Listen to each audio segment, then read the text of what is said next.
is everything about dying? Growing up as a guy in 1953, dolls and doll movies have been deliberately kept as far away from me as possible, despite maybe action figures and action figure movies. Some of them at least. However, these strange plastic figures have always had a looming presence around me. Those uncanny miniature women, often naked, lying around. Those foldable pink mansions that seem to put the little girls in a trance. Barbs. Those nightmarishly animated films that my sister would always watch for some unholy reason. The Barbie franchise is once so ubiquitous in our culture, despite being so deliberately segregated from my life, so naturally it all looked like a big cult when I'd grow up to see all the 5-star reviews on Letterboxd.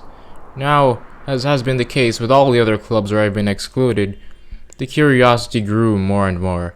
It was always going to happen, but of course it was only when I saw that Ryan, literally me, Gosling, was going to be playing Ken-san in a Greta Gerwig-directed Barbie film starring Margot Robbie that I had just the excuse I needed. So I did the rational thing a person does. I watched the whole thing. So all the shows, all the films, everything, and I have thoughts. Barbie is one of the most interesting franchises I have come across. She's a feminist icon who has apparently given women body image issues. She's a lesbian with a little dude she can't shake off. Barbie is what you call an anomaly. Or is she? Today I'd like to have an existential crisis with you all as we delve into this interesting piece of culture, asking the question, why is Barbie?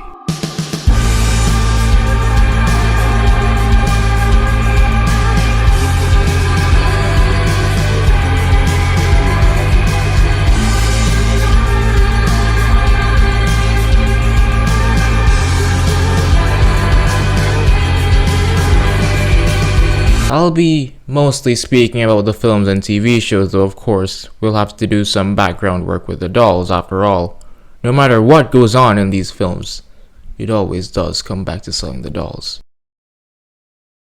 First of all, let's go to the start. Doll, toy, commodity, toy, childhood.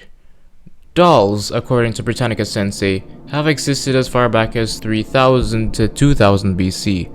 When I said we'd be going back to the beginning, I wasn't kidding.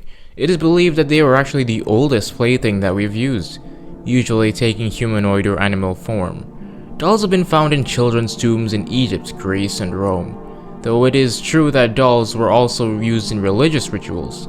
They were goddesses. Foreshadowing. What we know for certain is that in Nuremberg, Germany, Dochenmaker, or doll makers, were established by 1413, becoming the leading doll manufacturers throughout the 16th to 18th centuries. Paris would soon follow suit with its emphasis on dolls being used for fashion. It would only be Augusta and her son Richard Montanari in England who popularized infant dolls in the mid-19th century. As you can imagine, the cultural connotation and use of dolls differed from country to country. A miniature human that can be manipulated and molded to do or be anything has as much, if not even more, potential than a life-sized one. As mentioned before, dolls have been used in religious rituals as seen with the African dolls and Japanese dolls. They have also been used in magic by the Native Americans, Africans, and some Europeans. But of course, the use that stuck was the use as playthings for children, also fashion. The most popular form, however, was those infants that those English people developed. This use was popularized by the Europeans, who would then take it to North America, along with everything else. You know, the girls down at the office make better coffee on their hot plates. Well, see you later. And he didn't even kiss me goodbye. You know, if I could just make a decent cup of coffee, I could relax. So, relax. Why don't you try instant Folgers? The early 20th century would see the rise of consumerism in the US. A culture of product and advertising. Everything that had ever existed was now a brand with a demographic. Pass the Heinz. You mean the Heinz ketchup? It's Heinz. It only means one thing. The greatest thing you have working for you is not the photo you take or the picture you paint. It's the imagination of the consumer. And if you can get into that space, your ad can run all day. Everything had a price. Dolls, the advertisers now decided, are for girls. By the 1940s, those infants were now being used to train young housewives to be. Babies were now for girls. Fashion was now for girls. Pretty customizable houses were now for girls. All carefully constructed to create the most ideal future for these girls, full of potential to aspire to be. Enter Barbie. I did not watch any Barbie growing up. The Barbie movies are doll movies. Dolls are for girls. I did not grow up playing with dolls. The chunk of my childhood that I did not spend watching television or reading about Disney movies, I spent playing with my doll. He's not a doll. He's an action figure. There's a difference. Those and my stuffed animals, but no, I did not go snuggling up with them or any beta male acts like that. I made them do battle with each other.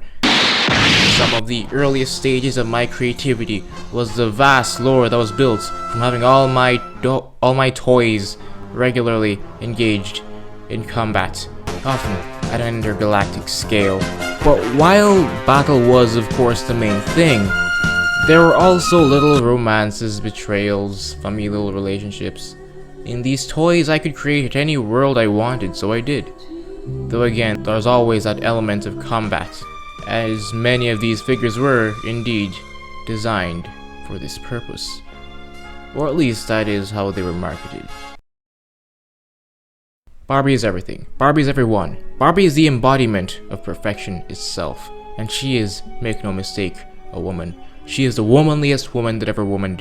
In 1958, Mattel released their trademark woman, in a world where little girls were conditioned into becoming mothers by playing with their infants. Here came an icon for them to aspire to be.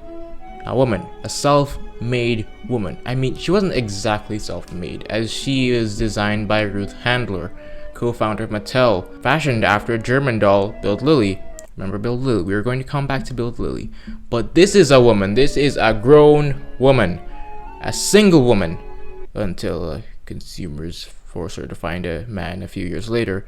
In any case, Barbara Millicent Rogers was an instant hit. She has had over 200 careers, including fashion model / designer, nurse, astronaut, surgeon, athlete, Air Force pilot, rock star, and the list goes on and on and on. Barbie can do and has done just about everything, and Mattel was sure to let the kids at home be and do these things through her. So it's only logical that she appears on screen for the first time in her own special, having solved world peace and throwing a concert in space to celebrate.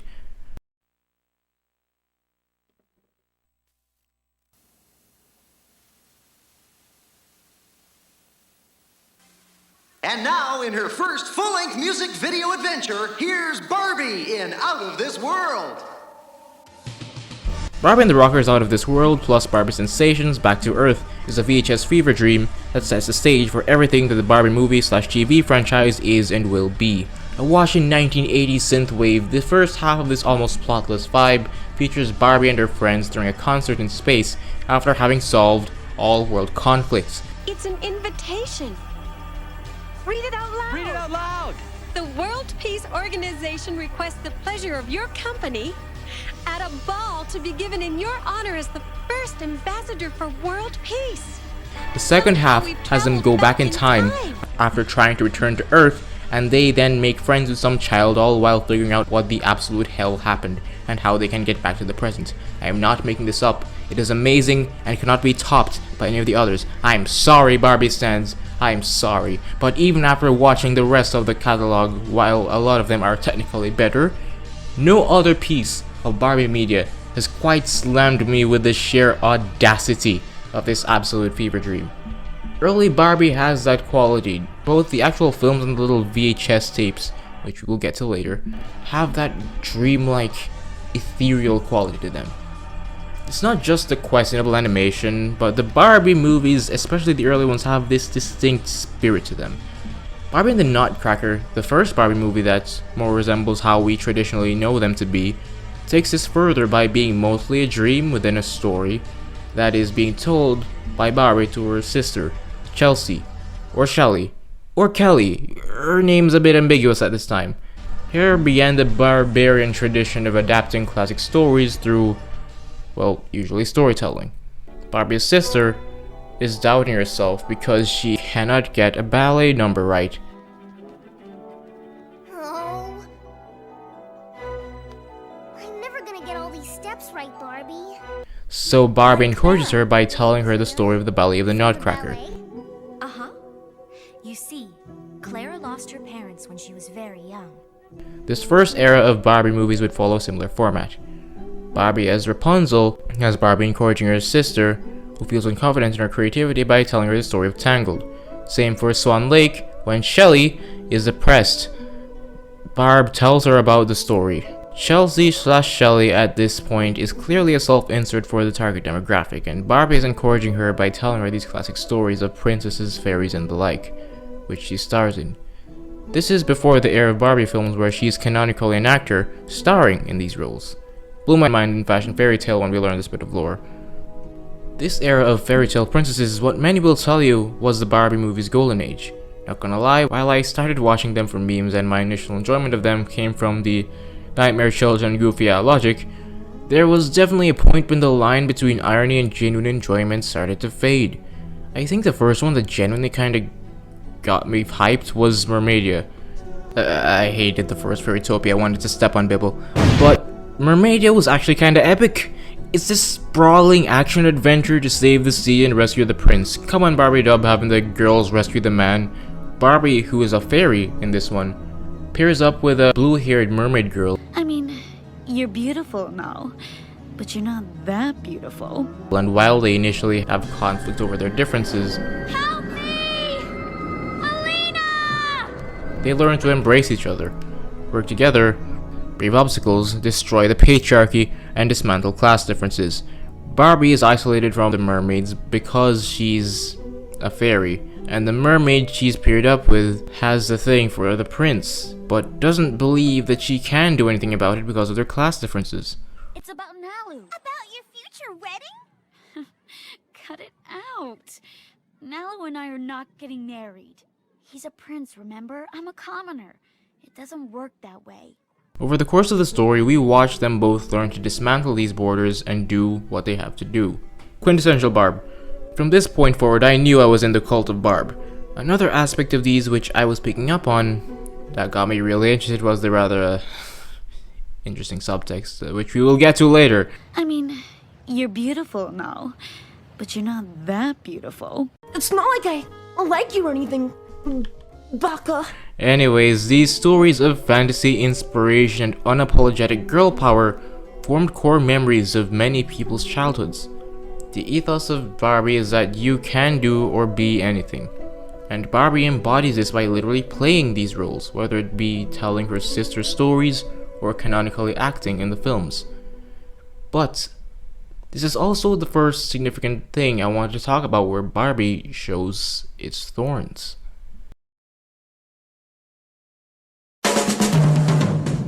The feminist movement, in its original and most basic sense, as tends to be the case with most things in our sordid Western world, has been mostly white.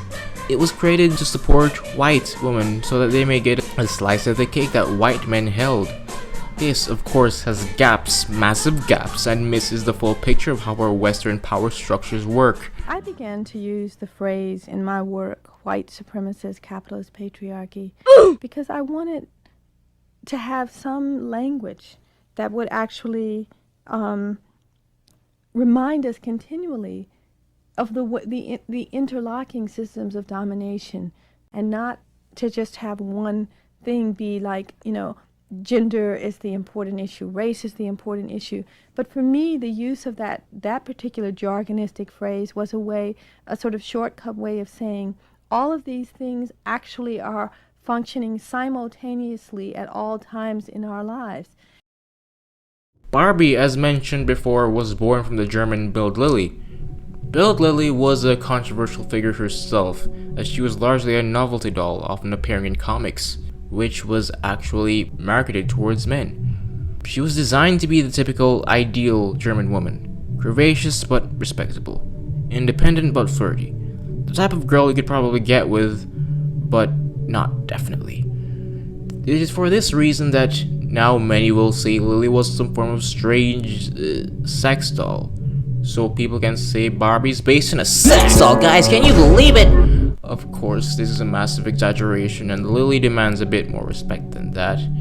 But it is true that she was a doll designed to be what her patriarchal society deems as ideal. A tall, blonde, curvaceous bombshell that you could have a little fun with, but also take home to see your parents. This legacy would be what Barbie would carry, though of course Barbie isn't marketed towards grown men but rather young girls. It is meant to give them something to aspire to be as they get older. So Barbie can, as she damn well should, do anything, be anything, achieve anything, and the kids at home are meant to take this message. However, this design, the ideal girl of Western society, would be a legacy it carried, and one which would keep Barbie in the crosshairs of controversy. Barbie is a classic example of what I like to call woke in the 70s would get cancelled today. What does that mean?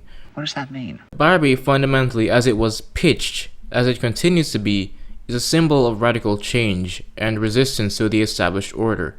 Barbie was created in response to an industry that prioritized the need for boys to have imaginative toys, leaving the girls only the most basic baby dolls to groom them into becoming housewives. Barbie fundamentally stood for encouraging them to be anyone and anything they wanted to be, which is probably why all the movies are so gay and Marxist. Believe me, I'd like to make this whole thing about how gay and Marxist Barbie is, because having watched the whole thing now, the subtext is everywhere, and I almost refuse to believe that the writers aren't doing this intentionally or aren't at least in on the joke. But that video's already been made, and there are bigger questions I want to ask here, so let's not spend too much time on something that isn't even technically canon. Okay, maybe for a little while.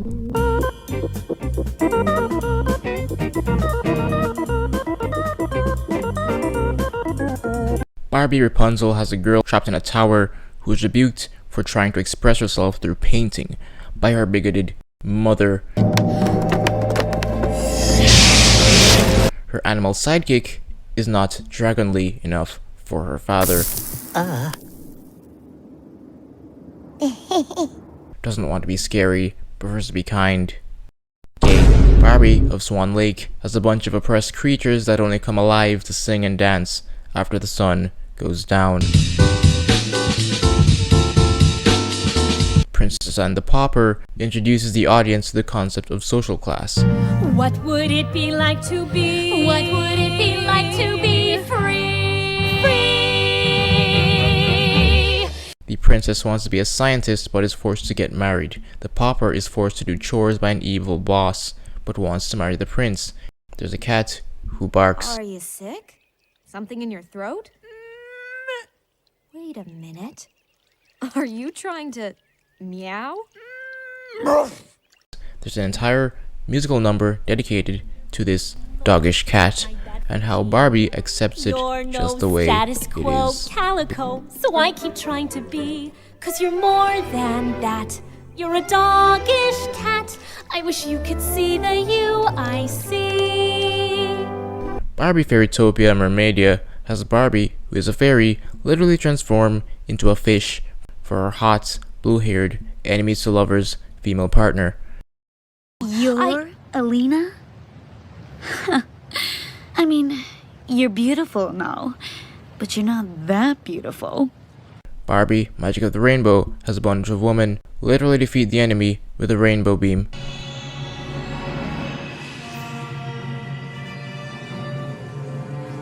Barbie and the Diamond Castle has Barbie and her girlfriend ruin their relationship when they try to commodify their art. They need some money, and quickly the corruption of the business world drives them apart. So true, Barbie. So true. Liana, it's a perfect home for us. More food than we could ever eat, a beautiful dress every day, and a gorgeous garden. But we can't stay. Why not? It's ours. We're finally having some good luck. Why can't we enjoy it? Maybe we can come back after we take Melody to the Diamond Castle. If we come back. Also, besides Barbie's black wife we were introduced to later on, this is the one that most blatantly feels like a lesbian couple, like straight up. If they didn't constantly call each other best friends, this wouldn't even be subtext, it'd just be text. They live together, they do everything together, they tell each other how much they love each other. It's wild. Good for them though. Barbie, in A Mermaid Tale 2, no relation to Mermaidia, has Barbie having to choose between her allegiance to her mermaid kingdom or her career as a surfer. She cares about both identities equally, and ultimately she realizes that she can do both.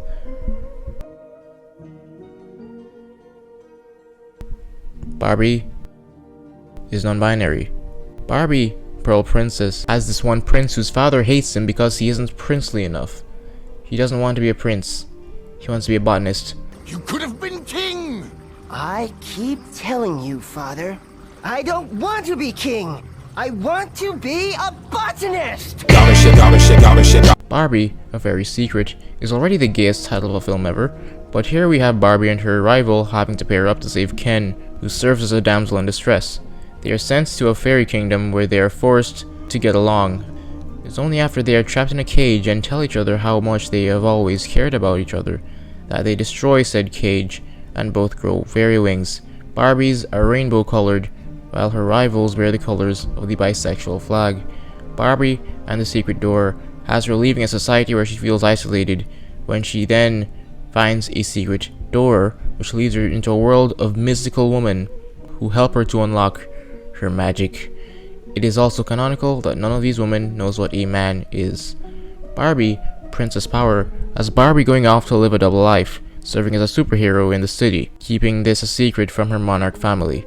After getting outed, her family initially rejects her, but comes around after she saves them from a villain that looks like Matt Walsh. Initially, they thought it was jarring to see this medieval era castle next to a very contemporary looking city.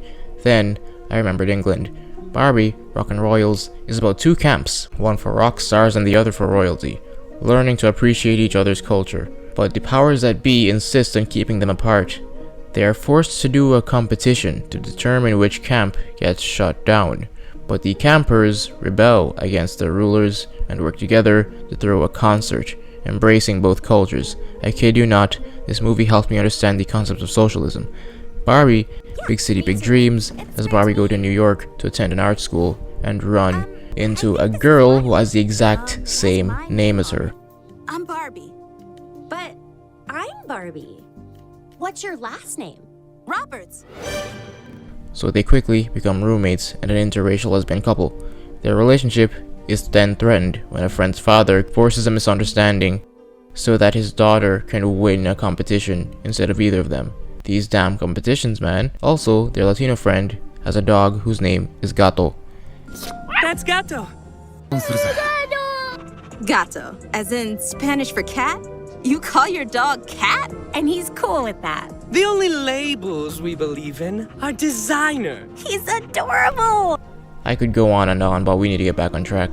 So, all that said, if we get really boring about it, the reason this subtext may exist is because while we may never get a straight answer from Mattel as to whether Barbie is a bisexual socialist/communist icon, we know that she was created for quite overtly feminist reasons.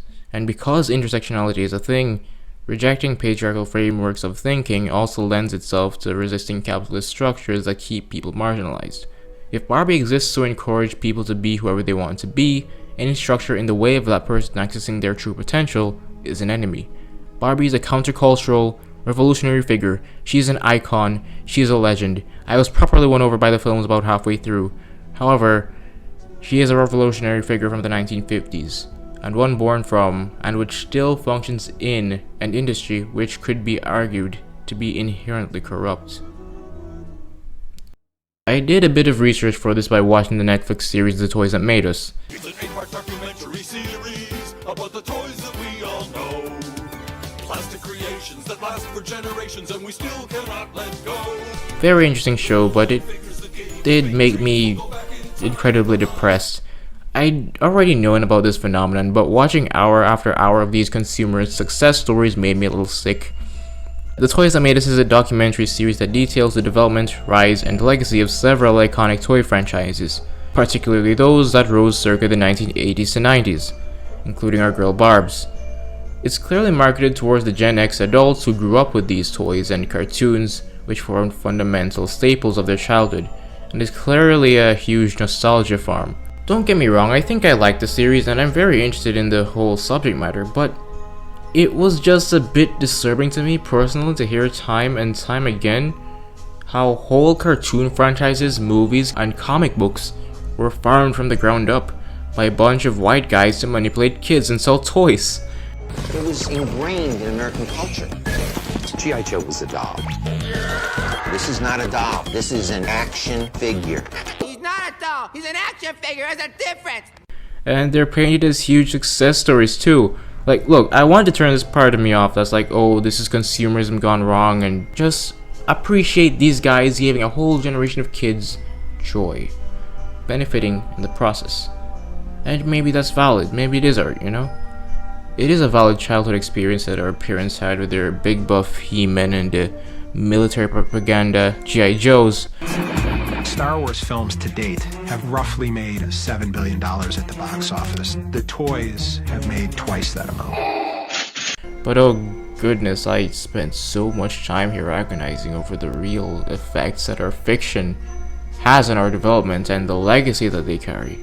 The first Barbie movie I mentioned before was born in this era, in the 1980s, and while it is objectively the greatest motion picture of all time, there is still something sort of grotesque about that fact that always looms. These are ads. Barbie has always had an odd trend with these films. As much as they read as great feminist subversive art pieces, there's always some small, or not so small, crap that undermines the ultimate message. For example, Barbie Mariposa has a plot with a prince. There's always a prince. And there's a scene earlier in the film when some girls are swooning over the prince, talking about how much they want to marry him and whatever. But I thought the prince never went out in public. True. So when he does, it will be to fall in love with me. Or me? Then Barbie's character, remember she's an actor at this point, remarks asking why they swoon over this prince despite never having actually met him. Why do you think you'd fall in love with the prince? He is a prince. He is special. Just because he's a prince, he's supposed to be this ideal guy they should marry? Base! This is barbarian feminism at its finest. You tell him, Barbs, you don't need no man. However, once we are introduced to the prince, he is this ideal figure who immediately clicks with our protagonist. Do you like it? It's my absolute favorite. Really? Mine too. I've read it 9 times. Nothing really happens between them because Barbie's a lesbian, but they at least become good friends. The film introduces a very feminist talking point, which is that the idea of an ideal man to aspire to marry or be with in some way is an outdated one. But then it turns around and introduces an ideal man who is perfect husbando material anyway. You see, this is the formula of this kind of princess story. The writers know that there are certain beats that they must hit, and it may be problematic for their purposes if the show fails to hit these beats. Then there was that odd pony movie which was supposedly an indictment of how capitalism exploits and harms animals, rendering them endangered. Barbie and her sisters, I hate these ones so much, are doing some pony racing thing, and Barbie finds a gay unicorn horse who's being hunted by some schmucks to use for their own purposes. The message seems to be about how psychotic the idea of racing horses and using animals in general for selfish human gain is. But then Barbie uses the unicorn and races her for her own purposes. What the hell? I mean, it's framed as though they are friends now or something, but that kind of makes it worse, because then that reads like the racist trope of black house slaves who loved working for their white masters. You see what I'm saying here? Barbie has this odd paradoxical nature to it, as an icon that represents ideals that are antithetical to the industry it is a part of and the legacy of its influences. The recent era of Barbie movies, which is itself a result of its controversies, have this distinct odd phenomenon to them as well. While the older Barbie movies, I think, were pretty consistent in their quality and rhetoric, with only a few misfires as I mentioned before with Mariposa, the newer ones are downright janky with their inconsistency. One movie will be the most transcendent, subversive, high quality thing you've ever seen, and then the next one will be the most mind-numbing juvenile trash. You get heights like Starlight Adventure, which still has me kinda gobsmacked with the level of production and surprisingly nuanced story about rejecting authority and doing things in a way that makes sense to you. Then you get that stupid pony movie. But in an odd way, I think that this is the only way either can exist. The stupid, boring, trash movies where Barbie and her sisters run around and do some BS seem to exist as B projects so we can get cool socialist masterpieces like Rock and Royals. A single film which I think represents the heights and failures of Barbie as a franchise actually takes us all the way back to the 1980s, to another surrealist synthwave VHS adventure, Barbie Dance Club. The Barbie Dance Club! Starring Barbie in her hottest new music videos. This isn't exactly a movie, but it's an 80s dance along type thing. I don't know. I don't think these exist anymore. Someone please tell me. But this is, and I say this without a single shred of irony, one of the most interesting pieces of media I have ever seen. I think everything I think or have said about Barbie so far can be summarized in this 30-minute trip. Obviously there is no plot, but here we watch a surprisingly diverse group of people, men, women, boys, girls, black, white, Asian, everyone's here and just having a blast. Also Paula Abdul. It was just kind of a vibe just watching this diverse group of people dance together and enjoy each other's company. When the pitch of Barbie is that you can be anyone you want and these borders that separate us are arbitrary and stupid, this is honestly the most welcoming Barbie feels, more than any other piece of that franchise. To all audiences, and just says to cast away your cares and have a vibe. That's when those plastic monstrosities arrive. The cold, lifeless eyes and plastic houses, plastic cars. We forget for a second that we are watching an ad. In between that 80s synthwave, we are jarringly intercut with literal ads telling us of the groovy doll sets you can buy as the cameras pan across these literal dolls. So cool, it's hot? Barbie jeans! Stonewashed denim puts real sizzle into Barbie's style, and denim blue never looks so Barbie perfect.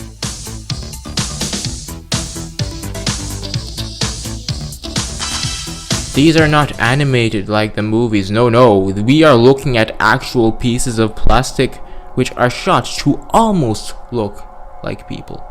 But the lifeless eyes, the odd 80s VHS quality, betrays any pretense.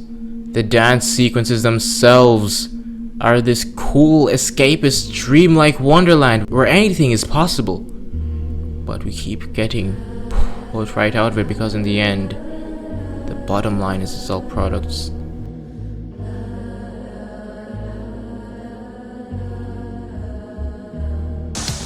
What's so cool, it's hot? BRATZ? Is it time for BRATZ? Are we about to get into BRATZ? Let's talk about BRATZ. Art is racist. Art is classist. This is a discussion for another day, but for the sake of our current conversation, Barbie carries with it a legacy that, no matter its efforts, it hasn't quite been able to shake off. Much of Barbie's early controversy, such as the dolls being too sexual or materialistic, have been caused by men, so I'll dummy up about that. But there has also been concern about the idea of the ideal girl being that tall, Caucasian California blonde, as mentioned before. There have been efforts to subvert this. There have been black Barbie lines as far back as the 1970s. But the most popular image of Barbie was and continues to be that tall Malibu blonde. If Barbie is meant to be an aspirational figure for those young girls to look at, an image of someone who can be whoever they want to be, this is perhaps unintentionally projected onto that tall white woman. Feminism in the classical sense was only meant for them after all. This, of course, is a problem, which is what birthed lines like BRATZ. OMFG guys, we killed somebody's grandma! BRATZ is kind of awesome actually, the idea behind them at least. BRATZ is a fashion doll line which was created in 2001 by a former Mattel employee, Carter Bryant, as the ultimate anti-Barbie. These dolls were diverse, racially ambiguous, and noticeably more mature feeling.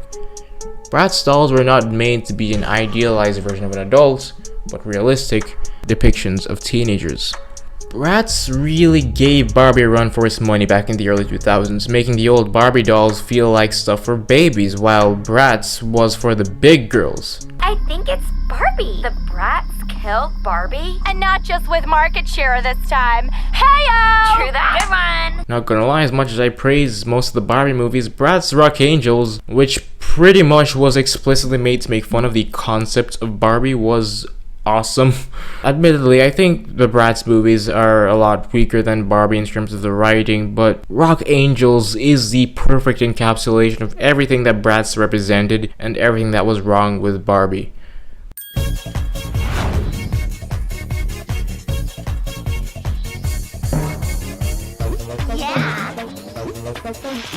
The plot follows one of the BRATZ, Jade, being accepted to work at this fashion magazine, Your Style, which is a clear satire of Mattel, or at least the Barbie brand, having to work under this tyrant, a tall blonde woman in denial of her age, with perhaps an unhealthy affinity for the color pink.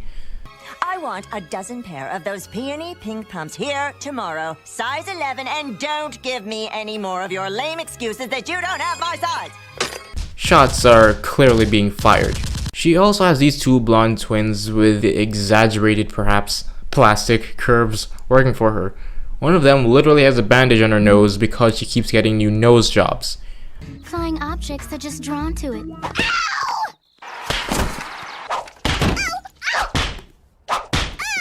A clear parody of how at this point Barbie kept changing her design model as new trends came and went.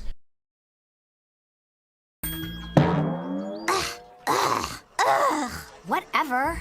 Despite being called Your Style, it is clear that the magazine only has a tolerance for this tyrant, Ms. Verdine's style, as Jade is constantly mocked and ridiculed for her suggestions. Just so we understand each other, I come up with the ideas. Your thing is my magazine. You work for me, and your title is nothing. I'm sorry, I didn't mean to. Eventually, our girl leaves the company because of these oppressive conditions. Oh, Berdine is so meanie-weenie. And Kirsty and Casey are so nasty-wasty. This is when she and her friend decide to start their own magazine. You brats! That's it! Brats! Cool Cat, are you crazy? That's what Berdine and the Tweevils call us. So, we make it our own. The BRATZ embrace their deviance and apparent imperfections and decide to make it their style. Hold on. This is astronomically base. This is when, due to Your Style losing sales to the BRATZ magazine, Berdine decides to sabotage the BRATZ. We gotta hide the body, you guys. Welcome to your new dream house! Rest in peace, bitch! See ya! Barbie couldn't beat BRATZ in sales, so in the end they decided to be capitalists about it and take them to court. They claimed that Carter Bryant misappropriated trade secrets and sold them to MGA, who produced BRATZ. Spare me your lame excuses. Your thing will not be outscooped by that amateur BRATZ magazine, or I'll have you two hung upside down by your shoe straps. Mattel initially won, but the verdict was later appealed. See this hypocrisy? Barbie, which supposedly exists to encourage girls to be themselves, persecuted the company that catered to the girls who had felt neglected once the money had started to slide. It's not personal, Sonny. It's strictly business.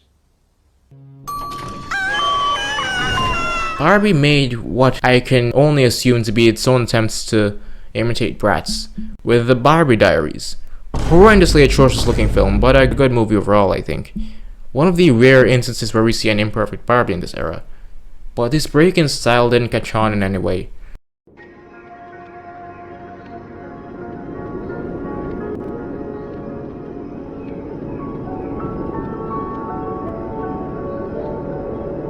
The point I'm trying to make here is that despite its attempts, Barbie seems to always be a victim of its own attempts to be a franchise and sell dolls.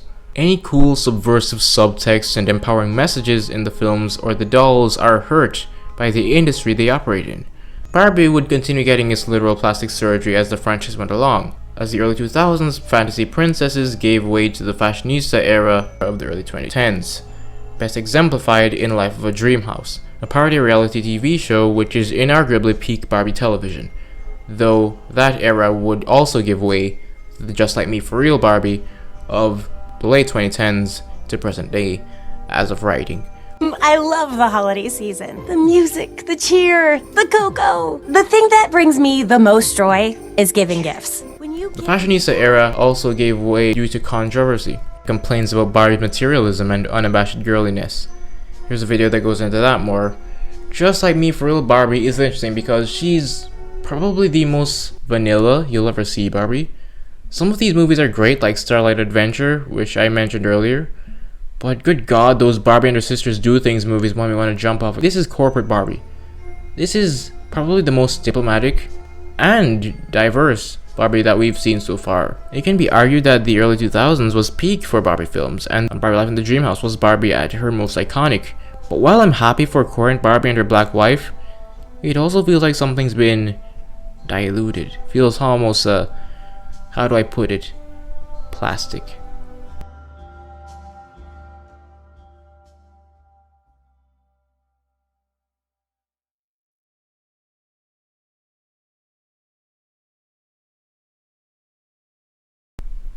One of the first essays I wrote for fun was about Neon Genesis Evangelion, and the plight of creating a character that is unlikable and perhaps made to attack its audience. I'll probably give that one a reboot, but for now I want to take that conversation a bit further and explore the dilemma of critiquing an industry from which you benefit. Evangelion is both one of the most beloved and divisive anime series out there. Some will say it is a great deconstruction of the mecha/battle shonen/harem genre that was dominant at the time. Others will say it's weird, pretentious, rushed, and indulgent. For some, the protagonist is a brilliant indictment of everything wrong with the protagonists of these series.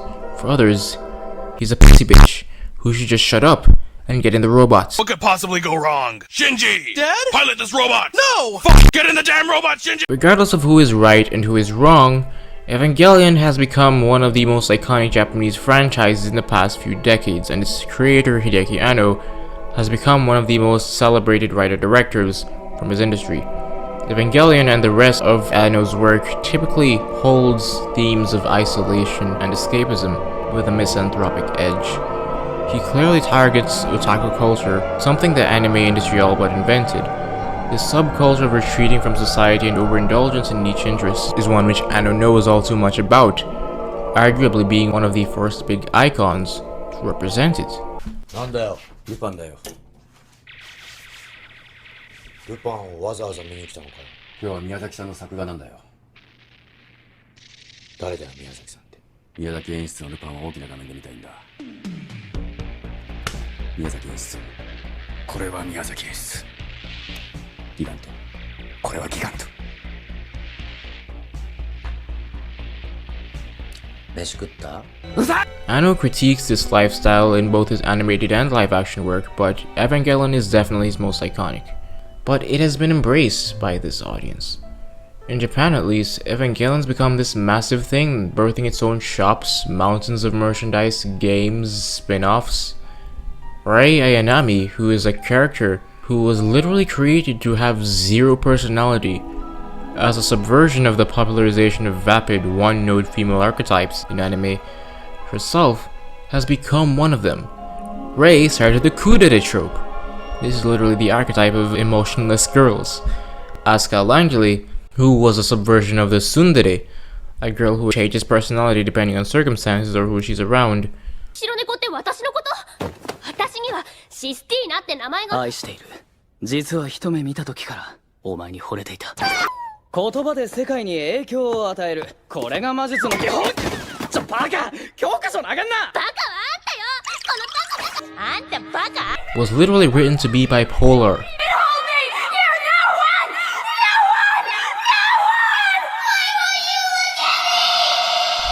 And now one of the great anime debates is whether Rei or Asuka is the better waifu. The correct answer is the depressive alcoholic Misato. Evangelion was a series created to subvert the tropes of otaku culture, but it seems to have become a symbol of it. How does one critique something while taking part in it? I somewhat started this conversation with my video about The Wolf of Wall Street, but I'm not necessarily talking about accidental indulgence right now. I'm talking about being trapped, actually trapped, having full lucidity about what it is you are doing and its intentions, but being somewhat sabotaged due to the frame you have to work in. In my video about art house cinema, which may be watchable depending on how much I've improved my editing since then, I propose that the solution is to go with avant-garde expressionism, to deliberately subvert tropes in order to point out their flaws. However, Evangelion does exactly that. In fact, it almost attacks its audience with its wimpy protagonist, abstract conclusion, and antagonistic movie, but it's still iconic.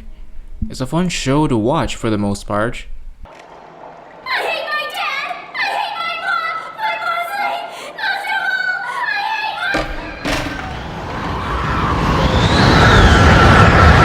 It made it to air, it was insanely popular.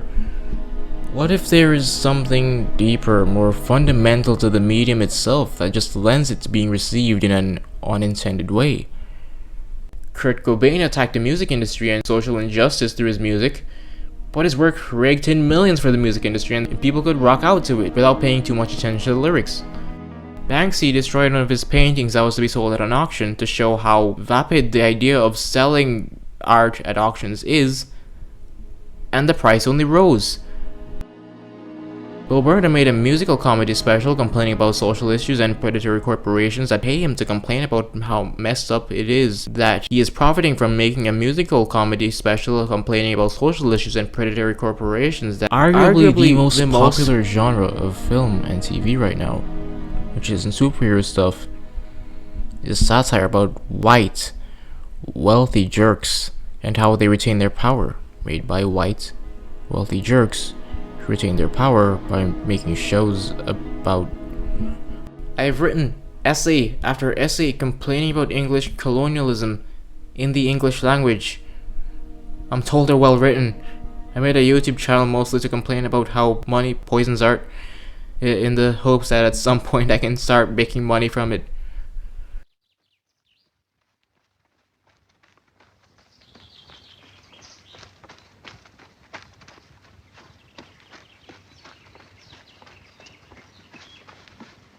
As a species, we must, I believe, constantly be working to correct the mistakes of our parents, working to make the world our children inherit a better one from that which we grew up in. However, we also carry the mistakes of our parents. We inherit their skin, their diseases, their thoughts, their parents' skin, diseases, and thoughts. No matter what you do, there is that legacy which we inherit, and our lives can only be spent with that knowledge, doing with it whatever we will. Nobody chooses where they were born or to whom. Nobody chooses the world they inherit. It almost seems unfair, it's mad. I don't like living in a world where I'm constantly hearing that the planet will be uninhabitable by the time I am my parents' age. It disgusts me when my grandparents, who won't even be around by that time, refuse to acknowledge that climate change even exists. I don't want to end up like them if I get old, but somehow I feel it is inevitable. I don't like that I was born somewhere where it feels like all the things I care about are privileges only allotted to people who were born elsewhere, or born to a certain family. I didn't choose any of this, and yet it's somehow my responsibility to do something about it, or at least work within this mad, absurd program of existence. It's hard not to feel trapped.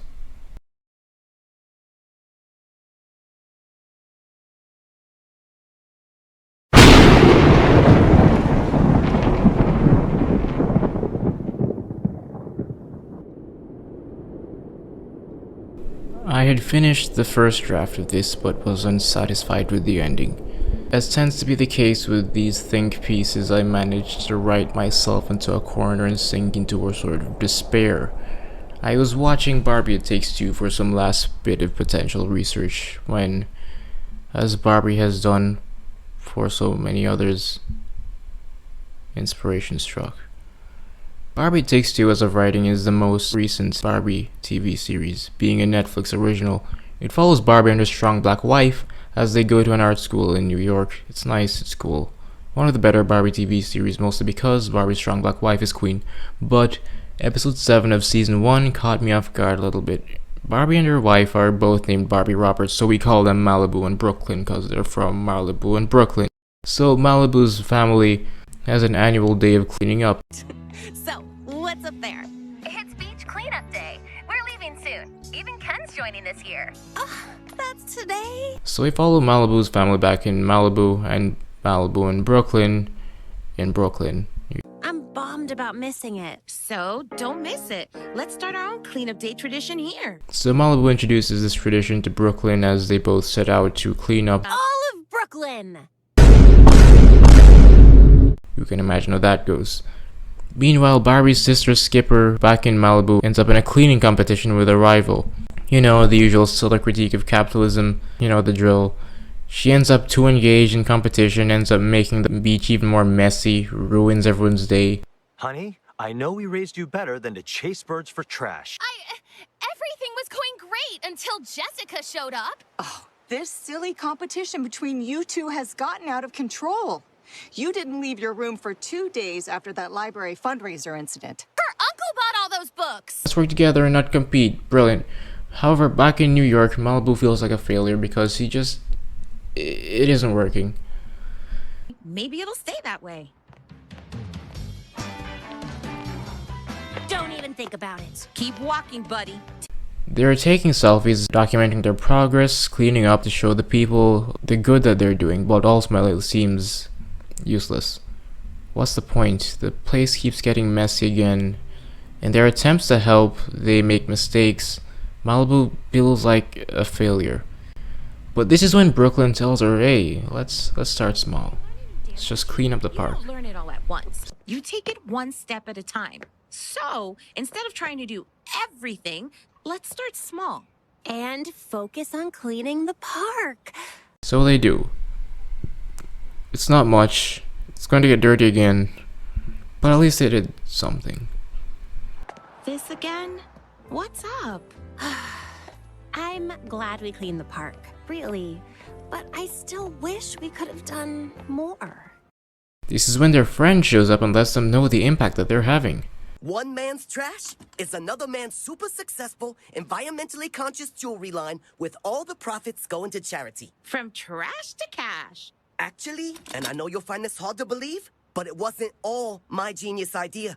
You two inspired me. We did? Yeah, your posts. After I saw what you guys were doing, I figured I should do my part. By documenting their progress, posting their selfies, showing people the way to go, even if they can destroy capitalism and the patriarchy themselves, they're inspiring people. We cleaned the park, really. But I still wish we could have done more. Come on, we did the best we could. And our best was a lot. Did you see that park? After all, we're just two Barbies. Oh my god. I get it. I have never come across a community so passionate as Barbie fans. Even before all this hype for Barbie 2023, the absurdly high Letterboxd ratings, ironic or not, the way my sister at a much older than socially acceptable age refuses to shut up about it. For the past year, as I documented my progress with the Barbie filmography to my WhatsApp status audience, it became immediately clear the passion that the fans have had. Barbie has had this inexplicable impact on audiences that cannot be ignored. While watching them, as I mentioned before, I was surprised that I kinda got it. Barbie movies feel like they're in their own realm, beyond all the chaos and injustices of our world. It only serve to give hope to an audience that maybe doesn't get to see themselves portrayed very often in that light. On that topic, of course, Barbie has its thorns, the many girls who felt left out, the boys who've been bullied for liking the dolls or the movies, the way the messages of the films have a way of shooting themselves in the foot. But our girl's doing her best, given the circumstances, and clearly many members of the audience are receptive to it. I know people I know in person who's been enamored by it aren't the tall blonde bombshells portrayed on the screen. The world, I feel, has become a much better place in a lot of ways since Barbie arrived. Is that a fallacy of false cause? Yes, but I know that Barbie has genuinely touched hearts, touched lives, inspired girls and boys to be themselves no matter what.